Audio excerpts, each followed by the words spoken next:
बकवास बंद करो।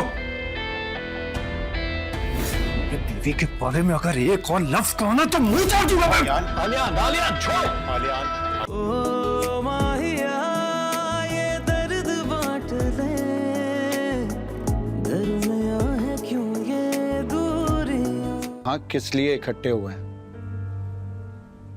मिल बैठ के मसले का हल निकालना ही हमारा मकसद है। जैसा कि आपको पता है कि पिछले दिनों जो भी हुआ वो बिल्कुल भी ठीक नहीं हुआ। आरिफ की बेटी की बारात वापस चली गई, उसकी बेटी की रुखसती नहीं हो सकी। ऐन निकाह के वक्त हारिश भाग गया, जो कि पूरे खानदान के लिए शर्मिंदगी का बाइस बना। अब ठीक है ना शहबाज साहब, हम शर्मिंदा हैं। बेटियां सबकी सांझी होती है, किसी की बेटी के साथ ऐसा नहीं होना चाहिए। तुम्हें तो उसे समझाना चाहिए था, तुमने क्यों नहीं समझाया? मुझे कहां पता था?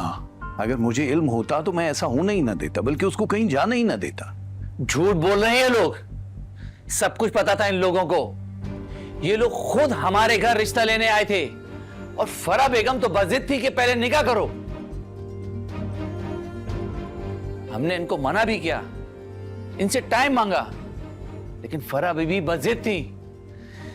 अगर आपका बेटा हमारी बेटी से शादी नहीं करना चाहता था तो क्यों आप लोग आए हमारे घर? ऐसा कुछ भी नहीं है आरिफ। एजाज, आरिश की शादी तुम्हारी बेटी नूर से पहले नहीं हो रही?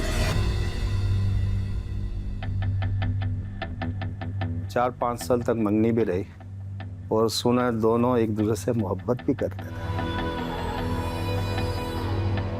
जी मोहतरम, लेकिन उसकी अब शादी हो चुकी है और उसका इस सब से, इस मामले से कोई लेना देना नहीं है, इसलिए बराए मेहरबानी उसका नाम ना लें। हमें तो ये भी पता चला है कि वो अब भी एक दूसरे से राब्ते में हैं, मिलते हैं एक दूसरे से। शादी हॉल में ये बातें कर रहे थे लोग, और ये भी कह रहे थे कि वो तो शादी करने वाले हैं फिर से।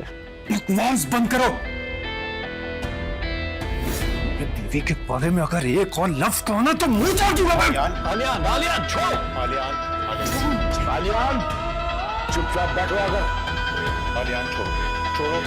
आलियान बैठ जाओ बेटा, कूल डाउन।